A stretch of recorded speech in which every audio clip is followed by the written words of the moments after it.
Most people have a person in their lives that they can go to with their problems. Not me. It's just my mom and I don't even like her much. It wasn't always this way. When I was young, we were close. My mom, dad, and I were always goofing around. Mom and dad were always together. The hardest memories are when I think about how happy we all were. That changed when I was 10, just after my dad left. He started becoming more and more distant. He didn't show up at home until late in the evening. Eventually, he stopped coming home. He didn't say goodbye to us. I was crushed by that. All he left was a letter. I still remember my mom reading that letter to me. I was big enough to read, but she wanted to read it to me. She said that his handwriting was really difficult to read. My dearest boy, I love you. These past few weeks haven't been easy for me. I've been offered a job working for the Argentinian government. I will be in charge of keeping the country safe from bad guys. It's what I've always wanted to do, but it comes at a price. What I will be doing must be a secret to you and your mother. If people find out about my family,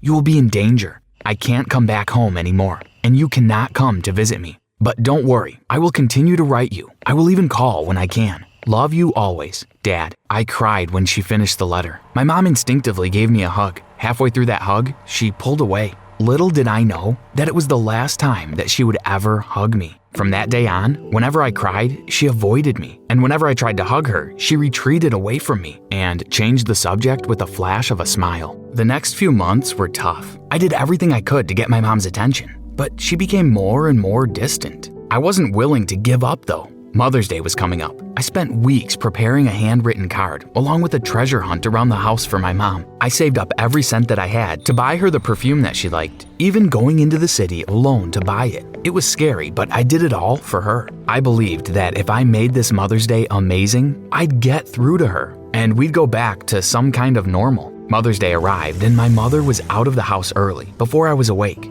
She arrived at 10 p.m. that evening. I was waiting up for her. "Happy Mother's Day, Mom," I said, giving her the gift. She gave me a weak smile and said thank you. "I've had a long day, kiddo. I'm going to sleep now." She left me standing there, alone, wondering what I had done wrong.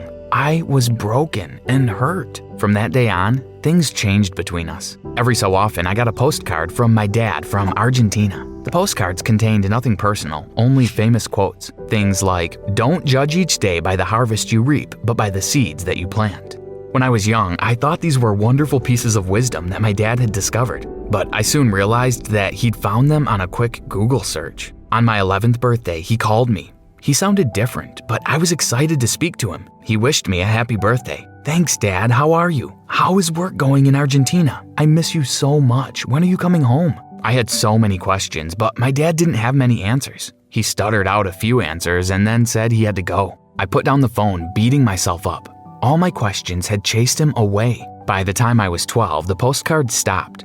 They were replaced by emails. My dad wrote once a month, always the same. "Hey, how are you? How's school going?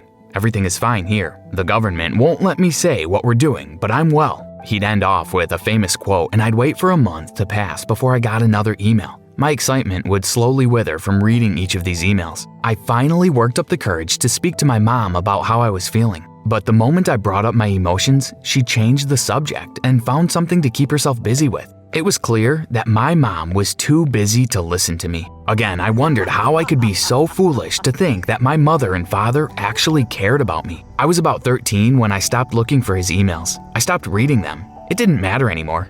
In my mind, they were spam now. My mom was much busier now. She had taken on another job and she was hardly ever home. She hired a babysitter to take care of me in the evenings. The babysitter and I became good friends, but I soon outgrew her care. I could take care of myself now. I was growing up quickly. As I grew older, things got even worse. I became more and more invisible to my mother. She would only notice me and speak to me when it was absolutely necessary. It made me angry, so I made it necessary for her to speak to me. I started fights at school. The teachers called her in and suspended me. On the drive home, my mom would shout at me and I'd blame her for everything. The heat of those arguments was exactly what I was searching for. It was warm and it showed me that she genuinely cared. It was amazing, but it didn't last long. After a while, she stopped coming to school when I fought. "I'm too busy," she would tell them. When I turned 14, I decided to go against everything that she said. Whatever she wanted or said, I would do the opposite. That's when I started hanging out with the bad boys in the neighborhood. She'd warned me to stay away from them, and that's what drew me right to them. It was fun hanging out with them. They had this kind of carefree life. They did whatever they felt like doing. We spent our afternoons playing practical jokes on the old ladies in the neighborhood, laughing as they chased us away with brooms from their homes. These boys were a lot like me in so many ways. Their parents didn't have time for them. That brought us closer together. Soon, we became our own family. We looked out for each other. It was great to have people care for me again. A year later, my friends and I were bored of the practical jokes. We needed something more thrilling. We started sneaking into people's houses and looking through their things. It was exciting knowing that we were always seconds away from being caught. But even if we did get caught, it was okay. We had a code of silence. We were brothers and we'd always look out for each other. Soon, the sneaking turned into breaking into houses. We kept pushing the boundaries, looking for more ways to get the biggest thrills. Up until that point, it was a game that I enjoyed playing. It was when one of my brothers fell for a girl that things turned ugly. As much as he adored this girl, she wanted nothing to do with him. We laughed about it. "Move on, there are plenty of fish in the sea," we told him, but he wouldn't. "She disrespected me," he said, "and I'm going to teach her a lesson." Hearing him say those words scared me. Seeing the anger in his eyes told me that this time was different. This wasn't a game. We tried to calm him down, but he wouldn't listen. Worst of all, he wanted us to help him teach her a lesson. After reminding us of our brotherly code, we agreed. That night, I couldn't sleep. My stomach was tied up in vicious knots. I didn't want to go ahead with the plan, but I didn't want to upset my brothers. More than ever, I wished I could talk to my mom or my dad. But here I was, alone. What had my life come to? I barely made it through the school day. I was so distracted by my brother's plan. We waited for her in an alleyway near the school. The girl passed this way on her walk home. My job was to lure her into the alley. I saw her walking by and called her. She saw me and smiled, and she started to walk towards me. I lost my nerve. I couldn't do this. "Run! Get out of here!" I screamed. I felt relieved to see her run. But my brothers weren't happy. They made me pay. They beat me up and told me that I was dead to them. I was no longer one of their brothers. "We'll get her without you," he said to me as they left me lying in the alley beaten and bruised. I didn't sleep well that night and skipped school the next day. My mom didn't know and didn't care either. I kept hearing my brother's words in my head. "We'll get her without you." I knew that they were serious, and I knew that they were angry enough to seriously hurt her. I had to do something about it. I went to the police station and told them about my friend's plan. They took me inside the station and sent me over to a detective. He took my statement and asked me lots of questions about the names of my friends and the girl, where we went to school, etc. Then he asked me to give him a minute. "I need a cup of coffee." The detective's desk was a mess of files. I decided to help him out. While fixing them up, one of the files caught my attention. I recognized the name. It was my father. I opened it up and there he was. It turns out he wasn't in Argentina. He was here. I took a photo of his address and finished up my interview with the detective. He told me that he'd call my brothers in and give them a good scare. I walked to my dad's house. My mind was racing with so many ideas. Why hadn't my mother told me that he was here? I knocked on the door. It took him a minute to answer, but he did. He was surprised to see me. "Son?" he said. He was a bit of a mess. It looked like he had just woken up. He was unshaven and his clothes were stained. "It's me, Dad. What are you doing here? Did they send you back from Argentina?" He was confused. "Argentina? You work for the Argentinian government," I said. "The work you do protects the people." My dad told me to be quiet. He pulled me into his house. It was an even bigger mess than he was. "You're right, son. I escaped, and they're out to get me. That's why I'm hiding out in this dump. I'm going to need your help. Is your mom still around?" I nodded. "I need $10,000. Call your mom and ask her to send me the money." The more he spoke, the more I could tell that he was lying to me. I listened for a while and told him that I'd come back. I went back to the detective and asked him about my father. "I'm sorry to hear that he's your dad. He's a con man. He's been pulling cons for 15 years now.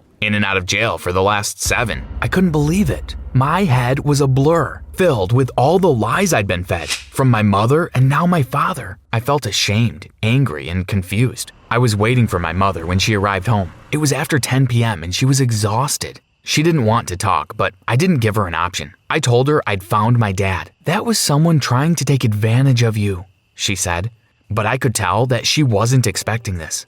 I'd caught her off guard. I kept pushing her for answers. "Everything you told me was a lie." She tried to distract me the way she had always done. As she walked away from me, I said the one thing that had been in my heart all of these years. The one thing that I hadn't said out loud because I was too ashamed to admit it. What did I do for you to stop loving me? She stopped then and turned around. She began to cry then. The tears coursed down her face. For the first time in years, she was seeing me, actually seeing me. I never stopped loving you. I was trying to save you, she said. From who? I asked. From me. She slumped into the corridor, shaking her head. I was a mess. It's the reason why your father left. He told me that I was too demanding, too clingy. I asked too many questions about where he was and what he was doing. He told me that a doctor friend of his had diagnosed me as crazy if I kept behaving this way. I'd lose you to social services. Eventually, he left. He told me that I was the reason you would grow up without a father. And if I knew what was good for me, I'd leave you alone before I chased you away as well. But that wasn't all. Before he left, he gave me a letter to give you. I remember that letter, I said.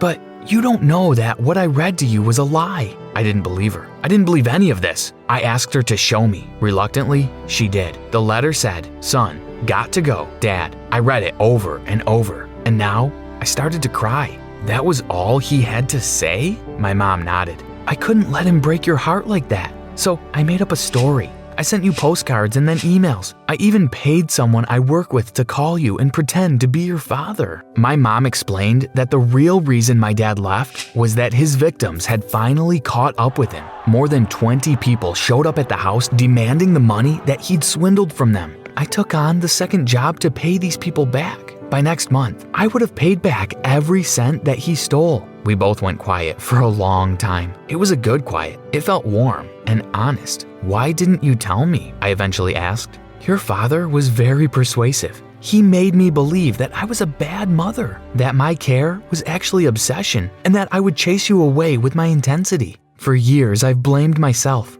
It was safer to tell you a story. It was safer to keep you far away from me. I watched her now. The woman that I had come to hate for reasons I couldn't understand. Now, with her defenses down, crumpled into a heap, I saw the woman that I had loved. The woman who had loved me. All the years of hating her washed away in that moment. I walked over to her and gave her a hug. That hug was like a bridge, connecting me to that 10-year-old version of me. We sat like that for a long time. I hugged her while she cried, and she hugged me back. The next day, we went to the police station and spoke to the detective. My mom had enough evidence of my dad's scams to get him arrested for good. He had spent every cent of the money he had stolen, but that didn't matter. My mom stopped working her second job after she'd finished paying my dad's final debt. We used the free time that she now had to reconnect. The detective was true to his word. He scared my brothers so badly that they stopped messing around. They even stopped talking to each other. They never spoke to me again, but I don't care. Silence has a way of destroying beautiful things. The truth is so much better. The end.